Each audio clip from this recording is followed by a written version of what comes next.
Hi, I'm Brett from PodActive. In this video, we're going to show you how to correctly fit your K8 3.0 brace.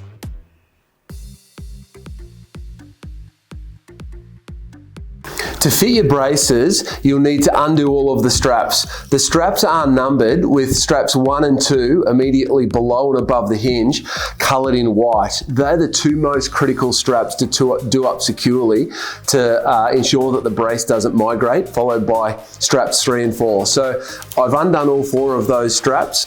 Next, sit with your leg at 90 degrees or slightly above 90 degrees.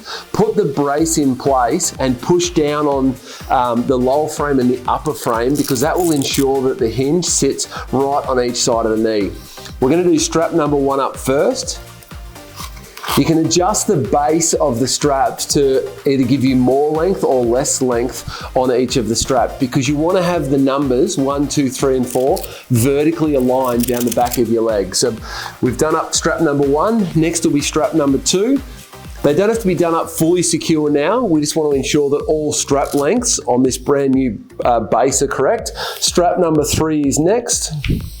So 3 and 4 have a brand new pin and also clip compared to prior model braces. The great thing about these clips, there's a post just below the pin so that they actually can't, if they are a little bit loose, can't slide down the back of your hamstring or slide down your calf. They're also very low profile, so your motocross pants can't catch on anything.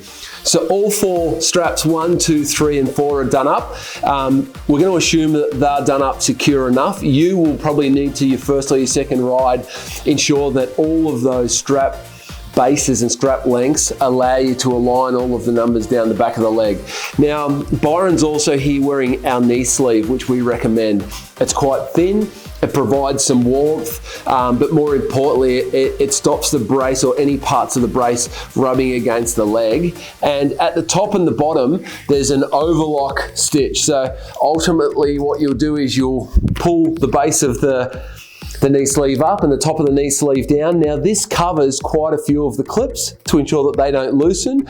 And the other thing is strap number 1, from a fitment perspective, you want to do this up as high above the calf and into the crease of your knee as you can. This is the one that ensures that the brace locks above your calf muscle right there. So when seated with your leg at 90 degrees, ensure that strap number 1 is right up high above the calf in the crease of the knee. When you unboxed your brand new K8 3.0 braces or received them at home, they would have come with thin hinge pads already in place. Within your accessories kit, you would have received a set of thick hinge pads. How to identify which is thick and which is thin? Under the pod logo, it says in small font, small writing, thick in the spare, and again, attached to the brace is thin. The first couple of productions of the K8 3.0 braces when they launched had quite tight hinge pads. The post that snaps into the hinge were a little bit thicker. We did make a running change in production, and the latest ones you could snap out with your fingernail. So you might require a flathead screwdriver for some of the earlier ones, and literally the little white tab, it's the same color base plate, if you like, on the hinge pads, whether you have a graphite or a white multi-sport or impact guard brace. So literally just push on that tab with the flathead screwdriver and the hinge pads will pop off. So I'll do that on both sides. And you take out the thin hinge pads. The hinge pads are symmetrical, so you can put them on either side. It doesn't matter if this one hinge pad's put on the left or the right. The other thing is, we give you some spare thick hinge pads in the kit so that you can tailor the fit to your needs.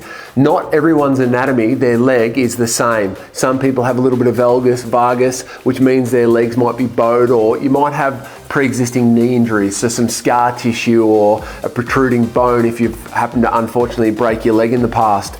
So point there, you can actually have a thick pad on the inside, the medial side, or on the outside. Ultimately, tailor the fit based on the comfort that you're feeling, just to ensure that the hinge pad has nice, even comfort on the sides of your knee. As you stand and sit on the bike, or whatever your sporting activity is that you're using the brace to protect your knees for, The shape of your knee varies. So obviously when you're sitting, it's quite wide, and as you move to stand, it triangulates. So some people might ask us, they'll sit, stand, and be able to put their little finger, or they'll see a little bit of gapping at the front of the knee. That's totally normal. The critical thing is at the sides of the knee, that probably the back third, back half of the hinge pad comfortably touches either side of your knee. So I've got the thick hinge pad here. Just ensure that the large tab on the thick hinge pad goes through the loop that is holding the elastic shock cord that's holding the impact guards in place. And then literally it's just a matter of actually snapping those thick hinge pads in. So you can try 2 thicks, or you could try an alternate, thin and thick, just to find out what's the most comfortable for you when obviously using the brace for your sporting requirements.